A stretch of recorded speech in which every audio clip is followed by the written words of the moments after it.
आता आमचं असं म्हणणं आहे की ज्याला प्राईम फेज मध्ये क्रिमिनल कॉन्स्पिरन्सीचा भाग म्हटलं जातं, एखादा गुन्हा करताना त्याच्यातला सक्रिय सहभाग. चाकणकर बाई यांना सगळ्या गुन्ह्यांची माहिती होती, हे खबरदार पुढारीच्या वृत्तसंपादकाने स्पष्ट केलं. चाकणकर बाईंनी सुमोटो दाखल करण्याचे आदेश दिले होते.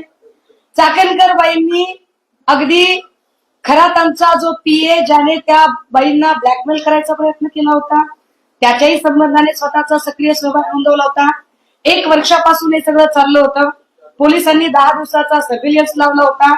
आता जर एवढा सगळा सक्रिय सहभाग जर चाकणकरांचा तिथे दिसत असेल, तर या पत्रकार परिषदेच्या माध्यमातून माझी पहिली मागणी असेल की चाकणकर यांना तातडीने अटक केली पाहिजे. पहिली.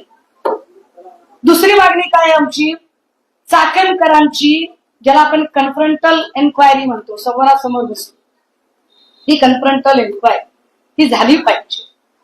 तिसरं, चाकणकरांची नार्को टेस्ट झाली पाहिजे. कारण प्रश्न अनेक महिलांच्या इब्रतीचा प्रश्न आहे. अनेक महिलांचं लैंगिक शोषण झालेलं आहे आणि अशा पद्धतीने जर तंत्रमंत्र विद्येमध्ये जर स्वतः चाकणकर गुंतलेले आहेत असं पीडित सांगत असतील आणि त्याचे असे धक्कादायक फोटो जर येत असतील, तर चाकणकरांची नार्को टेस्ट होणं गरजेचं आहे. पण चाकणकरांना अटक करताना आणि नार्को टेस्ट होताना चाकणकर ज्या पदावर आहेत त्या पदाच्या गौरव गरिमेचा विचार करता त्या पदावरून त्यांना आधी बाजूला करावं लागेल. आणि त्यासाठी म्हणून ही पत्रकार परिषद फक्त हेच स्पष्ट करण्यासाठी की रुपाली चाकणकर फरार होण्याच्या आधी रुपाली चाकणकर कारण त्या अनेक पद्धतीने त्यांचं पॉलिटिकल प्रेशर वापरू शकतात. हे कॅप्टन खरात प्रकरणात मागच्या वर्षभरात अनेक वेळा सिद्ध झालेलं आहे. मागच्या वर्षभरात अनेक वेळा अनेक लोकांना त्यांनी ज्या पद्धतीने आपल्या पदाचा दुरुपयोग करत तिथे दबाव आणण्याचा प्रयत्न केलेला आहे, चाकणकर आणि खरात यांचे सीडीआर सुद्धा तपासले जावे.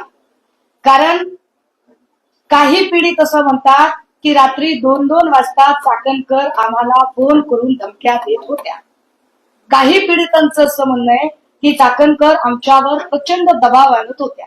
त्यामुळे चाकणकरांचे सीडीआर तपासणं अत्यंत गरजेचं आहे की चाकणकर आणि कॅप्टन खरात यांचं कोणत्या वेळी किती वेळा बोलणं झालं.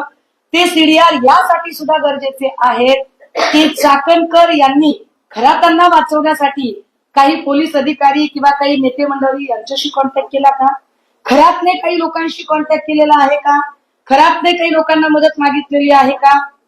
या सगळ्याच गोष्टी.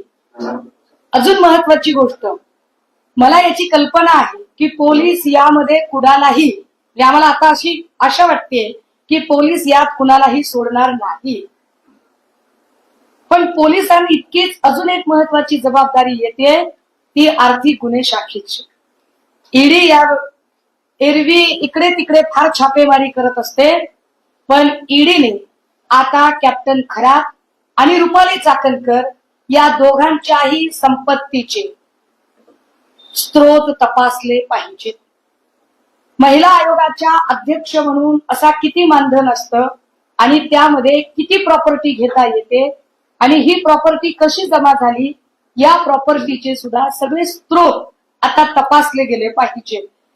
त्यामुळे नार्को टेस्ट, अटक, संपत्तीचे स्त्रोत तपासणं आणि आर्थिक गुन्हे शाखेकडून कॅप्टन खरातच्या संपत्ती जी फक्त पाथर्डी आणि अहिल्यानगर मध्येच नाही तर त्याची प्रॉपर्टी ही देश विदेशात सुद्धा असल्याचे कळते.